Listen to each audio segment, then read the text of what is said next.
ॐ अज्ञानतिमिरन्धस्य ज्ञानाञ्जनशलाकया चक्षुरुन्मिलितं येन तस्मै श्रीगुरवे नमः। श्रीचैतन्यमनोभीष्टं स्थापितं येन भूतले स्वयं रूप कदा मह्यं ददाति पदान्तिकं। वन्देऽहं श्रीगुरु श्रीयुतपदकमलं श्रीगुरून् वैष्णवांश्च श्रीरूपं साग्रजातं सहगणो रघुनाथान्वितं तं सजीवम् साद्वैतं सावधूतं परिजनसहितं कृष्ण चैतन्यदेवं श्रीराधाकृष्णपादान् सहगणो ललिता श्रीविशाखान्वितांश्च। हे कृष्ण करुणा सिन्धु दीनबन्धु जगत्पते गोपेशा गोपिका कान्त राधाकान्त नमोस्तुते। तप्त कांचन गौरांगी राधे वृंदावनेश्वरी विश्वभानुसुते देवी प्रणमामि हरिप्रिये। बिन्दाय तुलसी देवाय प्रियाय केशव सच कृष्ण भक्ति पदे देवी सत्यवत्ताय नमो नमः। वाञ्छाकल्पतरुभ्यश्च कृपा सिन्धुभ्येव च पतितानां पावनेभ्यो वैष्णवेभ्यो नमो नमः। जय श्री कृष्ण चैतन्य प्रभु नित्यानंद श्री अद्वैत गदाधर श्रीवासादि गौरभक्तवृंद। हरे कृष्ण कृष्ण कृष्ण हरे हरे हरे राम राम राम हरे हरे। मूकं करोति वाचालं पंगुं लंघयते गिरिं यत्कृपातमहद्वन्दे परमानन्दमाधवं। नारायणं नमस्कृतं नरं चैव नरोत्तमं देवीं सरस्वतीं व्यासं ततो जयमुदीरये। ॐ नमो भगवते वासुदेवाय ॐ नमो भगवते वासुदेवाय ॐ नमो भगवते वासुदेवाय। सार्वभौम भट्टाचार्येर गृहे श्री चैतन्य महाप्रभुर प्रसाद सेवा। आजकेर गुरुत्वपूर्ण विषय होच्छे आमरा जे मनुष्यकुले जन्म निलाम এটা আমাদের ইচ্ছায় নিইনি। ভগবান আমাদেরকে এই মনুষ্যকুলে জন্ম দিয়েছেন বলে আমরা কোনো মায়ের বাবার মাধ্যমে আমরা এই মনুষ্যকুলে জন্মগ্রহণ করেছি। আমার ইচ্ছায় করতে পারিনি। কিন্তু কেউ যদি ভাবে আমার ইচ্ছায় আমি জন্মগ্রহণ করেছি, ভুল। ভগবান আমাদেরকে কৃপা করেছেন। কোনো জন্মে জন্মের যে কৃপা, হয়তো কোনো জায়গা থেকে আমরা ভগবানের কৃপা পেয়ে তবে আমরা মনুষ্যকুলে আবির্ভূত হয়েছি। আজকের বিষয়বস্তু, আমরা মনুষ্যকুলে জন্মগ্রহণ করে এখন আমাদের কি করা কর্তব্য, কি করব। আমরা মানুষকুলে জন্মগ্রহণ করছি, অত্যন্ত দুর্লভ মনুষ্য জন্ম। এই মনুষ্য জন্ম পেয়েও, দুর্লভ মনুষ্য জন্ম পেয়ে কি করা উচিত, আজকে সার্বভৌম ভট্টাচার্য উনি এবং চৈতন্য মহাপ্রভু আমাদের আদিগুরু, তিনি আমাদেরকে শিক্ষা দিচ্ছেন। শ্রবণ করব আমরা সেই অধ্যায় সার্বভৌম ভট্টাচার্যের গৃহে শ্রী চৈতন্য মহাপ্রভুর প্রসাদ সেবন। ব্রহ্মাণ্ড জীবের তুমি বাঞ্ছিলে নিস্তার, বিনা পাপ ভোগে হবে সবার উদ্ধার। প্রথমেই তিনি এত সুন্দর একটি কথা বললেন, সার্বভৌম ভট্টাচার্য তিনি বললেন কি, ব্রহ্মাণ্ড জীবের তুমি বাঞ্ছিলে নিস্তার। আবার বলছি, ব্রহ্মাণ্ড জীবের তুমি বাঞ্ছিলে নিস্তার, বিনা পাপ ভোগে হবে সবার উদ্ধার। কত সুন্দর কথা, যে ব্রহ্মাণ্ডে সমস্ত জীবের নিস্তারের বাসনা করে তাদের সকলের উদ্ধার হবে, সেই জন্য তোমাকে তাদের পাপ ভোগ করতে হবে না। কারণ ব্রহ্মাণ্ড ভূমিতে অর্থাৎ এই ব্রহ্মাণ্ডেতে আমরা মনুষ্যকুলে জন্মগ্রহণ করিয়েছেন আমাদেরকে ভগবান, তাহলে সকলকেই ভগবান উদ্ধার করার চেষ্টা করছেন, সকলকে চেষ্টা করছেন, ভক্তকেও চেষ্টা করছেন, অভক্তকেও তিনি চেষ্টা করছেন, সকলকে সমানভাবে তিনি তাপ দিচ্ছেন, সূর্যের আলো দিচ্ছেন, হাওয়া দিচ্ছেন, ভূমি দিয়েছেন, হ্যাঁ জল দিয়েছেন, সকলকে সমানভাবে।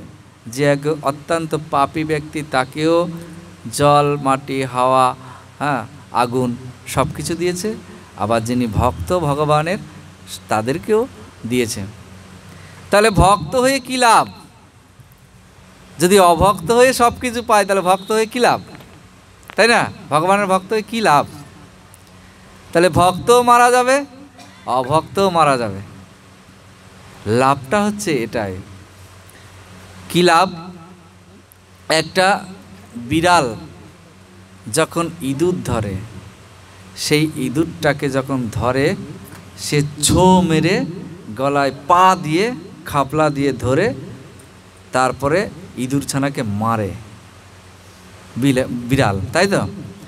আর সেই একই বিড়াল তার বাচ্চাকে যখন এক স্থান থেকে অন্য স্থানে নিয়ে যায় নিরাপত্তার জন্যে, তখন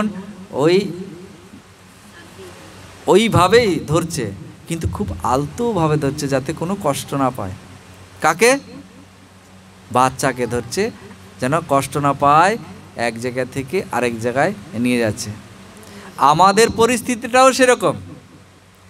যারা ভক্ত ভগবানের তারা একবারেই ভগবানের কাছে পৌঁছে দিতে পারবে না, বহু বহু জন্ম লাগবে ভগবানের কাছে পৌঁছানোর জন্যে। তো ভগবান আমাদের এই প্রাণটা যখন বের করে নেবে, তখন ওই ইঁদুরের বাচ্চার মতো খাবা দিয়ে ধরবে না যে কষ্ট হবে। কীরকম ধরবে ভগবান?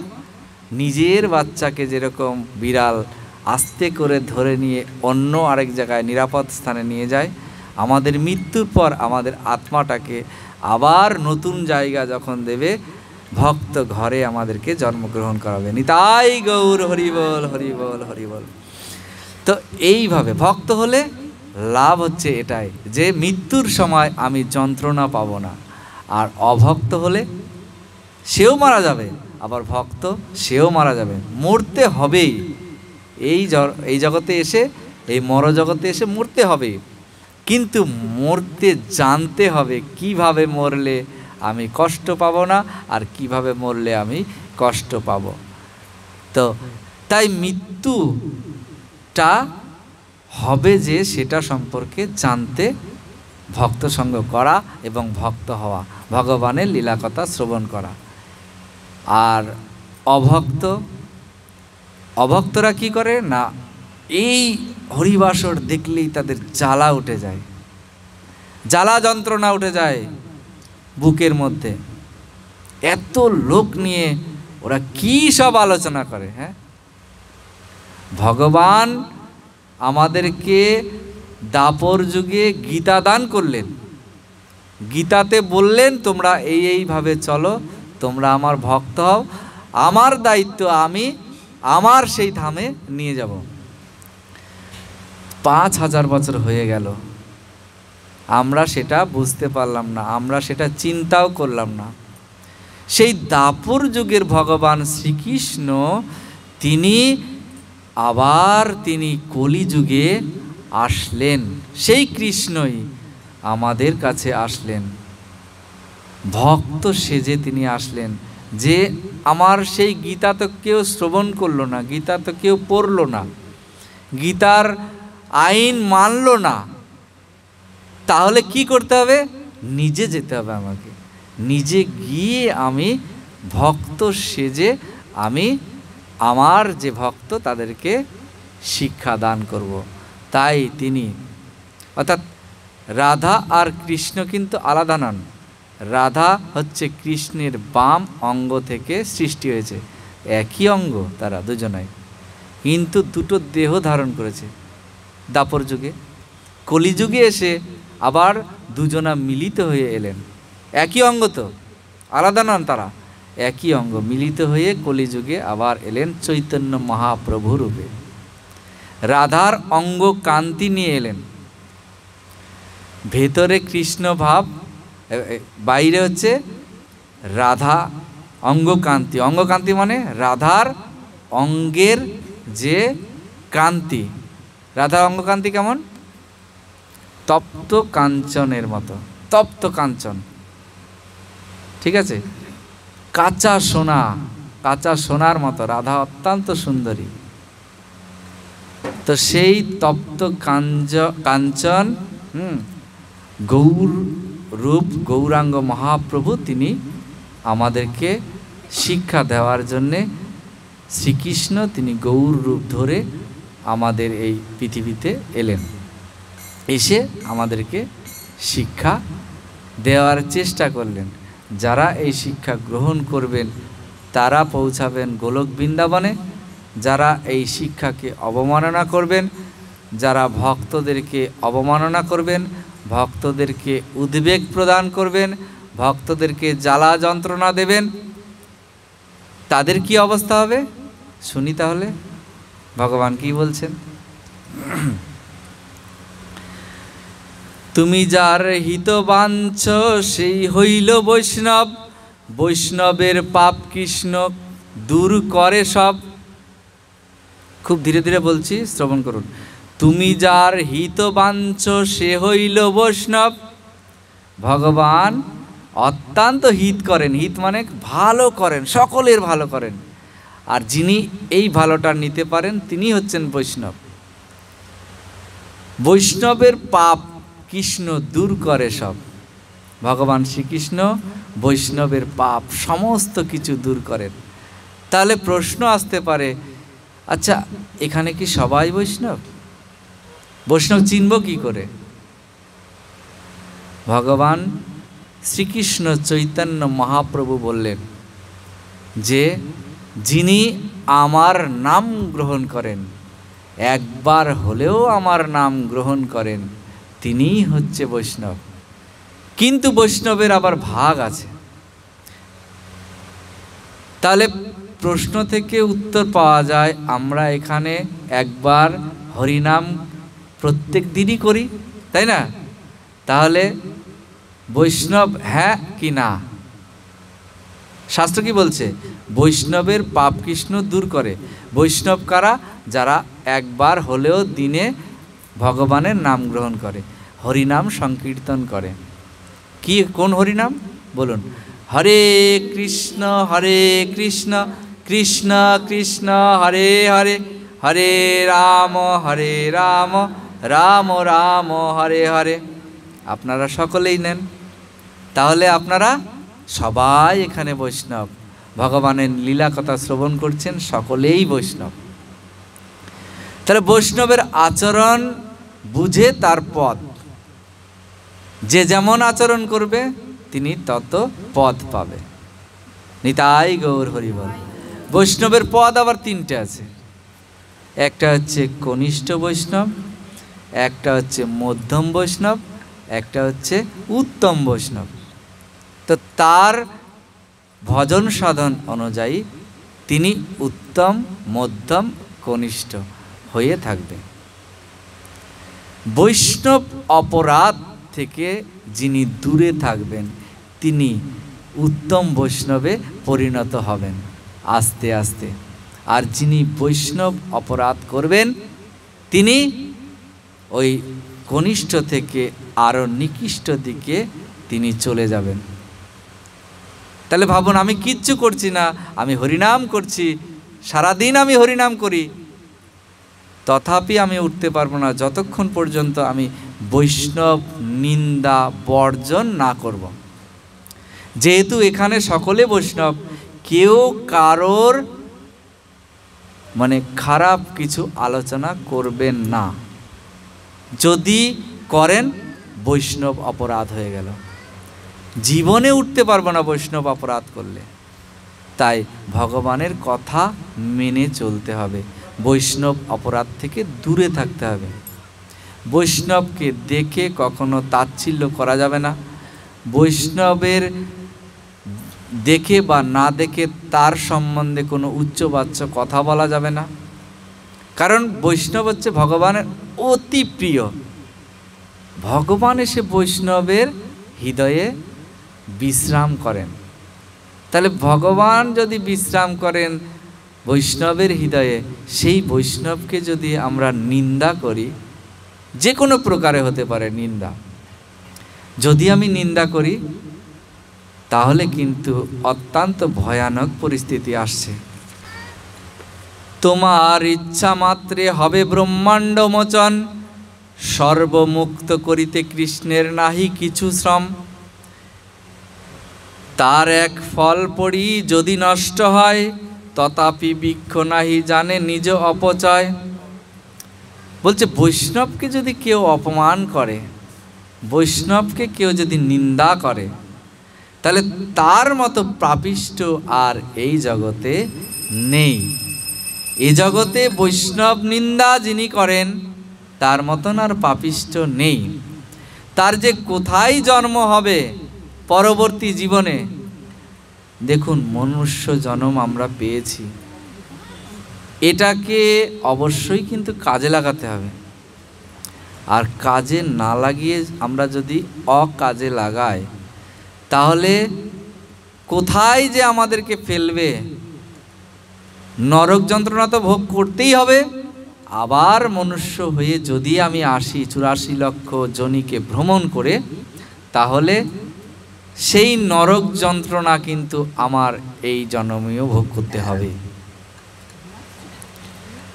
আমি কি চাইব সেটা আমাকে এখন থেকে নির্দিষ্ট করে নিতে হবে, যে আমি সেই নরক যন্ত্রণা ভোগ করব না আমি নরক যন্ত্রণা ভোগ করব না।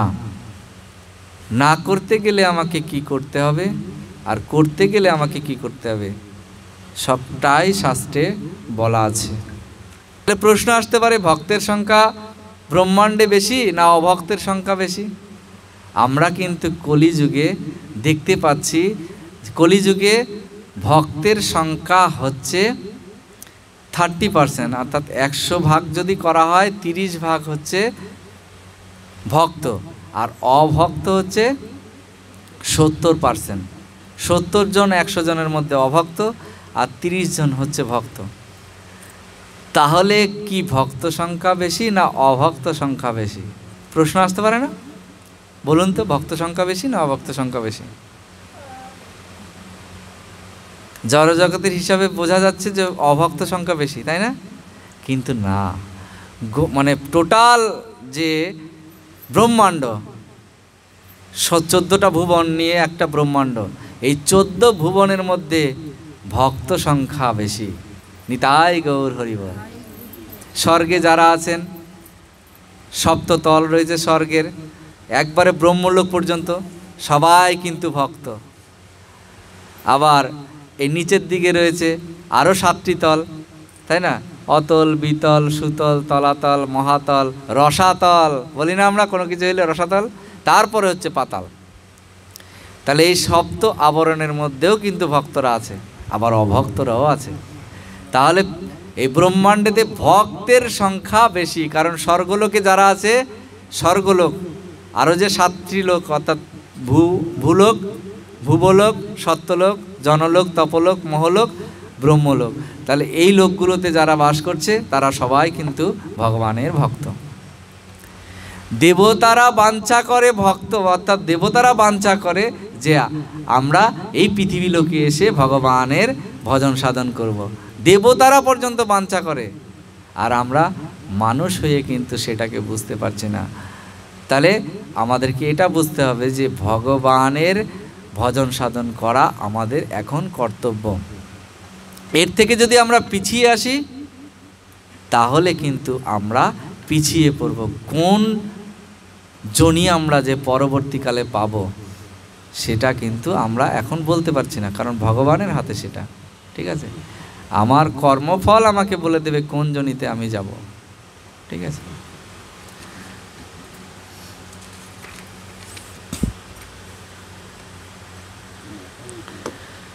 এই মতো সর্বভক্তের কহি সব গুণ, সবারে বিদায় দিল করি আলিঙ্গন। প্রভুর বিচ্ছেদে ভক্ত করেন রোদন, ভক্তের বিচ্ছেদে প্রভুর বিষণ্ণ হইল মন। কেন এই কথাটা বললেন এখানে? অর্থাৎ সার্বভৌম ভট্টাচার্যের গৃহেতে সকল ভক্তরা গেছিলেন এবং যাওয়ার পর সেখানে সার্বভৌম ভট্টাচার্য এতক্ষণ আলোচনা করলেন। এবার সর্বভক্তকে প্রভু বিদায় দিলেন এবং সকল ভক্ত রোদন করতে করতে বিদায় নিলেন। রোদন মানে কান্না করতে করতে ভগবানের কাছ থেকে বিদায় নিলেন। আর ভক্তের বিচ্ছেদে প্রভুরও মনটা বিষণ্ণ হয়ে গেল। গদাধর পণ্ডিত রহিলা প্রভুর পাশে, যজ্ঞেশ্বর প্রভু যারে করাইল আবাসে।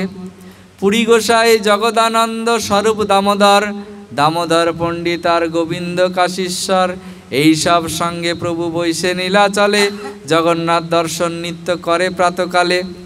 সব ভক্তবৃন্দের নাম বললেন এখানে, সকলকে নিয়ে তিনি বসে বসে কীর্তন আলোচনা করেন, আলাপ আলোচনা করেন এবং নীলাচলে তিনি সকলের সঙ্গে বাস করছেন।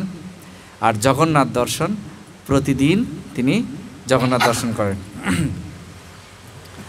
সার্বভৌম কহে ভিক্ষা করহ 20 দিন, প্রভু কহে এই নহে জ্যোতি ধর্ম চিহ্ন। অর্থাৎ সার্বভৌম ভট্টাচার্যর গৃহেতে যেহেতু প্রসাদ পেয়েছেন, সার্বভৌম ভট্টাচার্য বলছে আরও 20 দিন আপনি এখানে থাকুন। প্রভু বলছে না, আমি এখানে বেশি দিন থাকবো না। সার্বভৌম কহে পুনঃ দিন 15, মানে আরও 15 দিন থাকেন। তাহলে বলছে 20 দিন থাকতো না, 15 দিন থাকুন। প্রভু কহে তোমার ভিক্ষা 1 দিবস। প্রভু তখন বলছে আমি তো সন্ন্যাসী, আমি 1 দিনের বেশি কারো বাড়িতে ভিক্ষা গ্রহণ করব না। ভিক্ষা মানে দুপুরে যে প্রসাদ পান সেটাকে বৈষ্ণবীয় ভাষায় বলেন ভিক্ষা। তবে সার্বভৌম প্রভুর চরণ ধরিয়া 10 দিন ভিক্ষা কর কহে মিনতি করিয়া। প্রভুর চরণকে বন্দনা করে বলছেন, ধরে বলছেন প্রভু আমার বাড়িতে 10 দিন থাকুন না, 10 দিন আমার বাড়িতে ভিক্ষা পান। প্রভু ক্রমে ক্রমে সেটাকে 5 দিন এনে দাঁড় করালেন। পুরী গোসাই ভিক্ষা 5 দিন মোর ঘরে, পূর্বে আমি করিয়াছি তোমার গোচরে।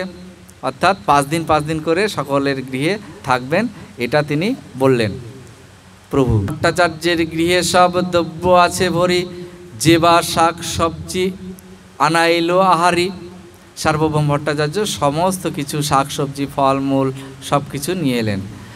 আপনি ভট্টাচার্য করে পাকের সর্বকর্ম, 60 মাতা বিচক্ষণা জানে পাক মর্ম। 60 হচ্ছেন সার্বভৌম ভট্টাচার্য স্ত্রী, তিনিই হচ্ছেন সব কিছু পাক করবেন এবং সব পাক করা অর্থাৎ রান্না করতে জানেন ভালো আর কি। পাকশালার দক্ষিণে 2 ভোগালয়ে, এক ঘরে শালগ্রামের ভোগ সেবা হয়, আর ঘর মহাপ্রভুর ভিক্ষার লাগিয়া, নির্ভীতে করিয়াছে ভট্ট নতুন করিয়া। পাকশালা মানে যেখানে রান্না করেন আলাদা জায়গা, এবং এক ঘরে শালগ্রামের ভোগ সেখানে আলাদা জায়গা করেছে, পাক করার জায়গা আলাদা করেছে, আর অন্য ঘরে মহাপ্রভুর ভিক্ষার লাগিয়ে তিনি নির্ভীতে আলাদাভাবে নির্জন একটি গৃহ করেছেন। এখান থেকে আমরা কি শিখলাম? একই ঘরে আমাদের ভগবানকে রাখা এবং রান্না করা এবং প্রসাদ পাওয়া একই ঘরে উচিত নয়। এই শিক্ষা থেকে আমরা পাচ্ছি, তাই না? শাস্ত্র বলছে যে পাক করার জন্য একটি ঘর দরকার, এবং ভগবানের পূজা অর্থাৎ ভগবানকে ভোগ নিবেদন করার জন্য আরেকটি ঘর দরকার, আর ভিক্ষা অর্থাৎ কাউকে যদি সেবা করাতে হয় অন্য ঘরে সেবা করাতে হয়, ভগবানের সামনে কিন্তু সেবা করতে নাই, সেবা নিতে নেই। ঠিক আছে, বোঝা গেল? তাহলে এইভাবে চলতে হবে। এগুলো কিন্তু শিক্ষা, ভগবান আমাদেরকে শেখাচ্ছেন। বাজ্যে এক দ্বার তার প্রভু প্রবেশিতে, পাকশালার এক দ্বার অন্ন পরিবেশিতে, 32 আটিয়া কলার আংটিয়া পাতে, 3 মান তণ্ডুলের উগারিল ভাতে। 32 আটিয়া কলা, আইটা কলা চেনেন না? সেই আটিয়া কলা একটি পুরো পাতা, প্রায় 3 সের চালের অন্ন সেখানে রেখেছে, 3 সের চালের অন্ন সেখানে রেখেছে। পিত সুগন্ধি ঘিত অন্ন সিক্ত কইল, চারিদিকে পাতে ঘিত বহিয়া চলিল। পিত সুগন্ধি মানে পিতবর্ণ সুগন্ধি ঘিতে সিক্ত করা হলো অন্নগুলোকে, এবং কলা পাতা চারিদিকে ঘি গড়িয়ে পড়ছে এমনভাবে অন্নগুলোকে রাখা হলো। কেয়াপত্র কলা খোলা ডোঙ্গা সারি সারি, চারিদিকে ধরিয়াছে নানা ব্যঞ্জন ভরি। কেয়া পাতা এবং কলার খোলা দিয়ে তৈরি করা সেই ডোঙার মতো, মানে দুদিকে একটা কিছু দিয়ে যাতে ঝোল টোল বা ইত্যাদি না পড়ে যায় স্যুপগুলো, সেরকমভাবে ডোঙা বানিয়ে সেগুলিতে নানা প্রকার ব্যঞ্জন পরিবেশন করলেন, সারি সারিভাবে পাতের চারপাশে সাজানো। 10 প্রকার শাক নিম্ব তিক্ত শুক্ত ঝোল। 10 প্রকার শাক, আর আমরা 1 প্রকার শাক রান্না করতে হিমশিম খেয়ে যাই, তাই না? মহাপ্রভু অর্থাৎ ভগবানের সেবা কিভাবে দিতে হয় দেখুন। 10 প্রকার শাক, নিম্বপত্র, শুক্ত ঝোল, মরিচের ঝাল, ছানা বড়া, বড়ি ঘোল, বড়ি দিয়ে ঘোল তৈরি করা, দুগ্ধ তুম্বি, দুগ্ধ কুমাণ্ড, বেসর এবং লাফড়া, মহাপ্রভু খুব ভালোবাসেন লাফড়া, মোচা ঘণ্ট, মোচা ভাজা, বিবিধ শাক। 10 রকমের শাক, মোচা ঘণ্ট, মোচা ভাজা, বিবিধ শাক, দুগ্ধ তুম্বি, দুগ্ধ কুমাণ্ড।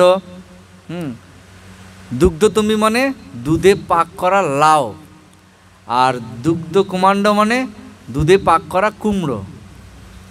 আমরা কোনোদিনও করেছি এসব? দেখুন নিরামিষের মধ্যে কত কিছু আছে, হ্যাঁ। এবং বেসর মানে সর্ষে বাটা দিয়ে তৈরি একরকম তরকারি, সেটাকে বলে বেসর। তো এইগুলো ভগবানের সেবায় দেয়া যায়। বিদ্ধ কুমাণ্ড বড়ির ব্যঞ্জন অপার, ফুল বড়ি, ফলমূল বিবিধ প্রকার। অর্থাৎ মহাপ্রভুর যখন দুপুরে আমাদের ভোগ আরতি করি না, ভোগ আরতির মধ্যে কিন্তু এগুলো আছে সব, তাই না? কি কি দিতে হয়? কুমড়োর বড়ি, ফুল বড়ি, বিবিধ প্রকারের ফলমূল, এগুলো সব দিতে হয়। নবনিম্বপত্র সহ ভীষ্ট বার্তকী। নবনিম্বপত্র সহ 9 ধরনের নিম পাতার বাটা বিভিন্ন ধরনের জিনিসের সঙ্গে, ফুল বড়ি, পটল ভাজা, কুমাণ্ড মান চাকি ভাজা, কুমাণ্ড মানে কুমড়ো, মান কচু ভাজা, হ্যাঁ, চাক করে করে সব বলে দিয়েছেন কি কি ভগবানের সেবায় দিতে হয়। তারপরে মাস মুগদ সুপ, অমৃত নিন্দয়, মধুরাম্ব বরাম্বাদি, অম্ল 5-6। দেখুন এবার ভাজা মাসকলাই, হ্যাঁ, ডাল, ভাজা মুগের ডাল রন্ধন করে দেওয়া হয়, যার স্বাদ অমৃতকে পর্যন্ত নিন্দা করে, এত সুস্বাদ্য। চাটনি, বড়া, 5-6 প্রকারের টক, অম্বলাদি মানে টক, 5-6 প্রকারের টক। কি কি দিয়ে রান্না করা যায় দেখুন? তেঁতুল দিয়ে, হ্যাঁ, আম দিয়ে, তারপরে আমড়া দিয়ে, কামরাঙা দিয়ে, চালতে দিয়ে, হ্যাঁ, টমাটো দিয়ে, কত রকম টক ভাবুন। জলপাই। তাহলে কাজী বরা দুগ্ধ চিরা দুগ্ধ লকলকি, আর যত পিঠা কইল কহিতে না শক্তি।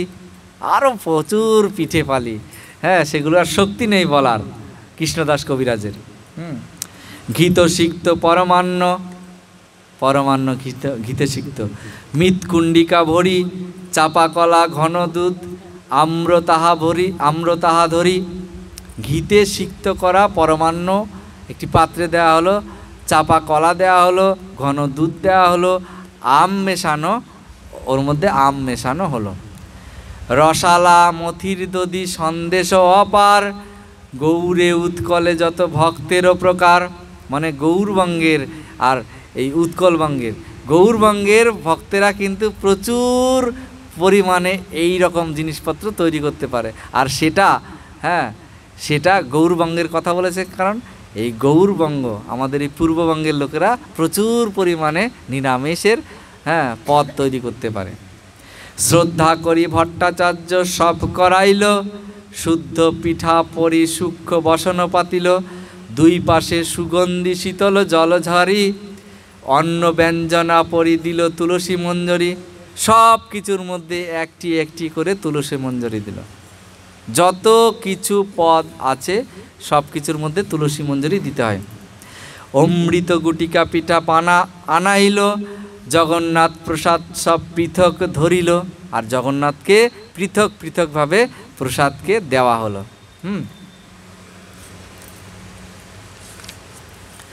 হেনকালে মহাপ্রভু মধ্যাহ্ন করিয়া, একলে আইল তার হৃদয়ে জানিয়া। চৈতন্য মহাপ্রভু মধ্যাহ্ন সমাপন করে সার্বভৌম ভট্টাচার্যের গৃহে এলেন। ভট্টাচার্য কইল তবে পাদপক্ষালন, ঘরের ভিতরে গেলা করিতে ভোজন। সার্বভৌম ভট্টাচার্য মহাপ্রভুকে হাত পা পক্ষালন মানে ধুইয়ে দিলেন, ঠিক আছে, এবং তারপর চৈতন্য মহাপ্রভুকে ভোজন করানোর জন্য গৃহে ভেতরে নিয়ে গেলেন। অন্নাদি দেখিয়া প্রভু বিস্মিত হইয়া, ভট্টাচার্য কহে কিছু ভঙ্গি করিয়া, অলৌকিক এইসব অন্ন ব্যঞ্জন দুই প্রহর ভিতরে কইছে হইল রন্ধন। দুই প্রহর মানে, এক প্রহর মানে 3 ঘন্টা, দুই প্রহর মানে 6 ঘন্টার মধ্যে সব কিছু রন্ধন হয়ে গেল। এত পদ 6 ঘন্টার মধ্যে রান্না করে দিল। শত চুলাই শতজন পাক যদি করে, তবু শীঘ্র এত দ্রব্য রাঁধিতে না পারে। 100 চুলার মধ্যে যদি 100 জন রান্না করে তাও কিন্তু পারবে না। তাহলে কি কারণে এত রান্না হয়ে গেল? কার কৃপায় হলো? রাধারানীর কৃপায় হলো।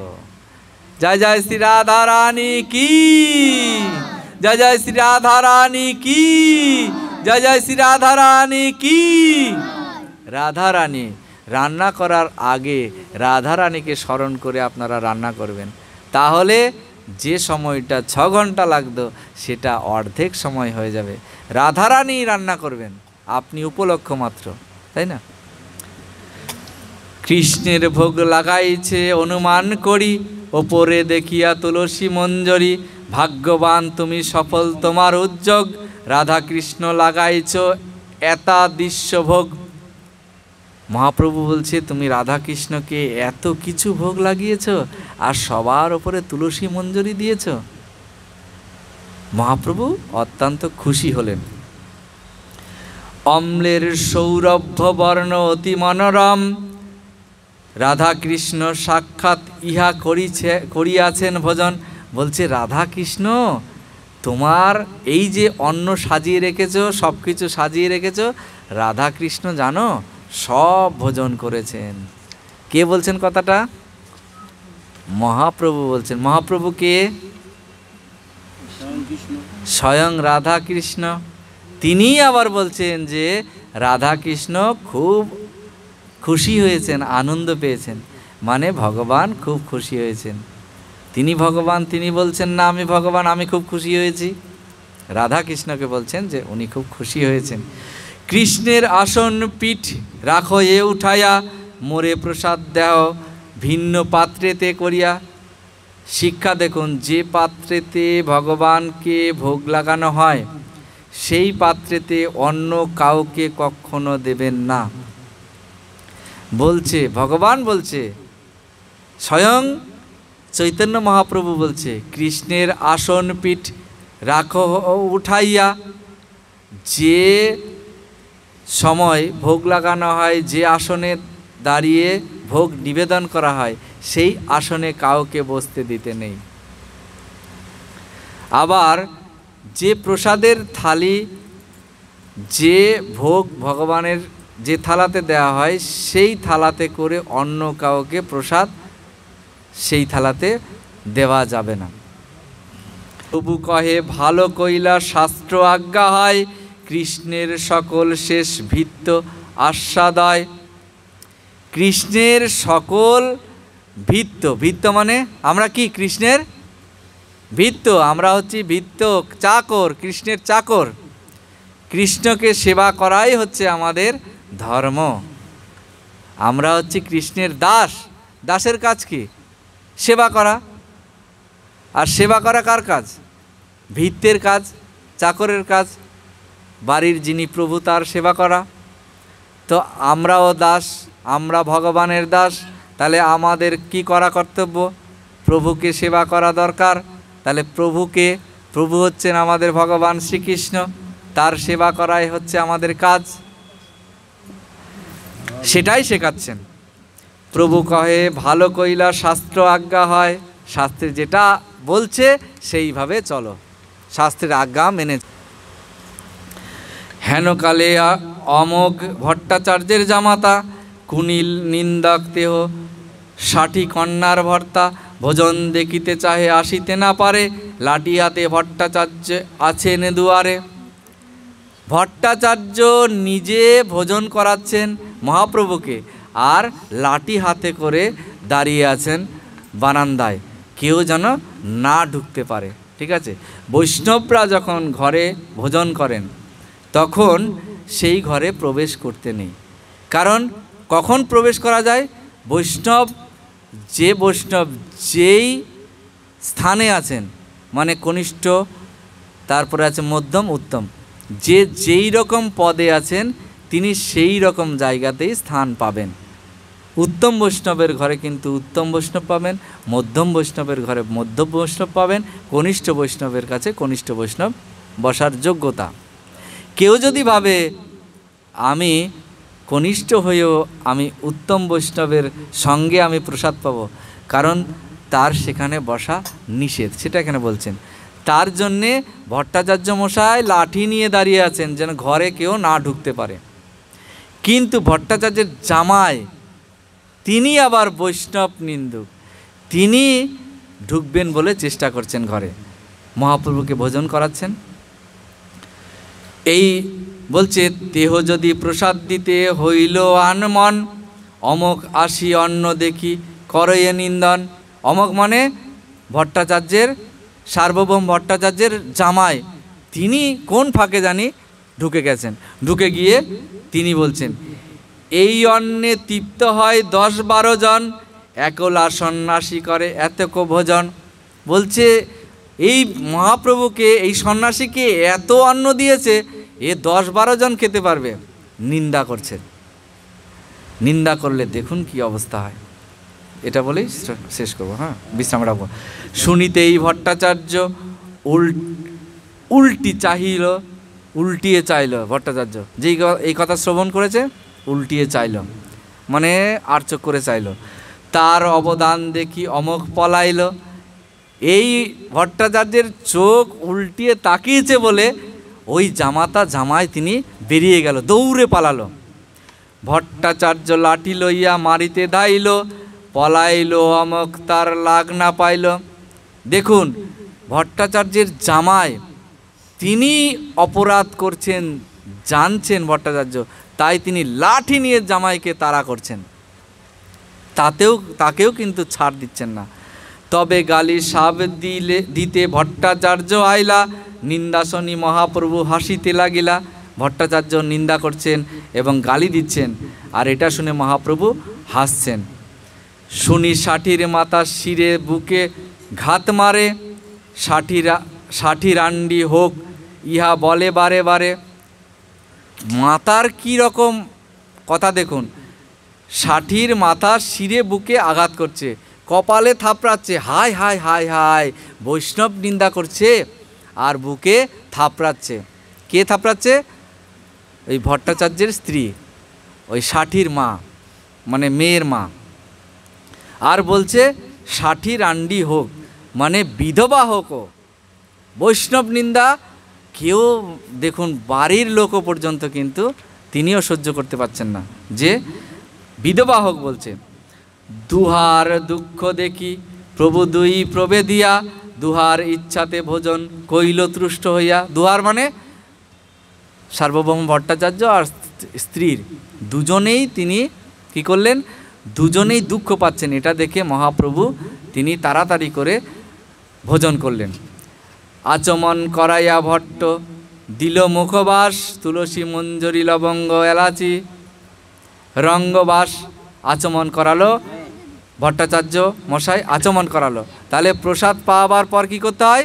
আচমন করাতে হয়, হাত মুখ ধোয়াতে হয়, শাস্ত্রে আছে, তাই তো?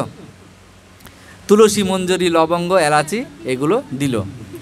সর্বাঙ্গে পরাইল প্রভু মাল্যচন্দন, দণ্ডবৎ হইয়া বলে সদৈন বচন। নিন্দা করাইতে তোমা আনিল নিজ ঘরে, এই অপরাধ প্রভু ক্ষমা কর মোরে। ভট্টাচার্য মশাই বলছে, প্রভু আপনাকে আমি এই নিন্দা করানোর জন্যে আমি আপনাকে আমার ঘরে নিয়ে এলাম, আমাকে ক্ষমা করুন। প্রভু কহে নিন্দা নহে সহজ কহিল, ইহাতে তোমার কিবা অপরাধ হইল। বলছে নিন্দা না, অমক যা বলেছে নিন্দা নয়, ওটা তা সত্য, এতে তোমার কি অপরাধ বলো? দেখুন, কোনো বৈষ্ণবকে কেউ যখন অপমান করে, অন্য বৈষ্ণব কিন্তু সেটাকে খুব কষ্ট পায় সেটাতে। আর যে অপবাদ বা অপমান করছে সে কিন্তু বুঝতে পারছে না আমার কি হচ্ছে। প্রভু পদে পরিবহু আত্মনিন্দা কইল, তার শান্ত করে প্রভু ঘরে পাঠাইল। প্রভু তখন আলিঙ্গন করে বলল, তুমি ঘরে যাও, ঘরে গিয়ে তুমি সকলে মিলে প্রসাদ পাও। এর কি হলো দেখুন, যখন বৈষ্ণব নিন্দা করলো, বৈষ্ণব নিন্দা হয়ে গেল, অমোঘের তখন পরের দিন তারা খেয়ে চলে গেল, আর আসতেন না। শেষে কি হলো? শেষে তার কলেরা রোগ হয়ে গেল। ভাবুন, তাহলে বৈষ্ণব বা ভগবানকে যিনি নিন্দা করেন তার 4টে অপরাধ হয়। একটা হচ্ছে তার ধন সম্পত্তি অপচয় হবে, ধন সম্পত্তি আস্তে আস্তে কমে যাবে, গৃহেতে সুখ শান্তি থাকবে না 2 নম্বর। 3 নম্বর হচ্ছে তাকে রোগে শোকে ভোগাবে। 4 নম্বর হচ্ছে তার পদ আস্তে আস্তে কমে যাবে। তিনি যদি উচ্চ কোনো পদে থাকেন, আস্তে আস্তে তিনি নিচ পদে নেমে যাবেন। 4টে ক্ষয় কিন্তু হবে। অর্থাৎ ভক্তদেরকে কেউ যদি উদ্বেগ দেয়, ভক্তদেরকে কেউ যদি কোনোরূপ অবমাননা করে, অপমান করে, তুচ্ছ তাচ্ছিল্য করে, তাহলে তার 4টে পদ কিন্তু 4টে জায়গা থেকে কিন্তু সে নিচে নেমে যাচ্ছে। আর সে জীবনে কিন্তু উঠতে পারবে না যতক্ষণ পর্যন্ত সেই অপরাধী যার চরণে অপরাধ করেছেন সেই চরণপদ যতক্ষণ পর্যন্ত গিয়ে না ধরবেন ততক্ষণ পর্যন্ত কিন্তু তার অপরাধ খণ্ডন হবে না।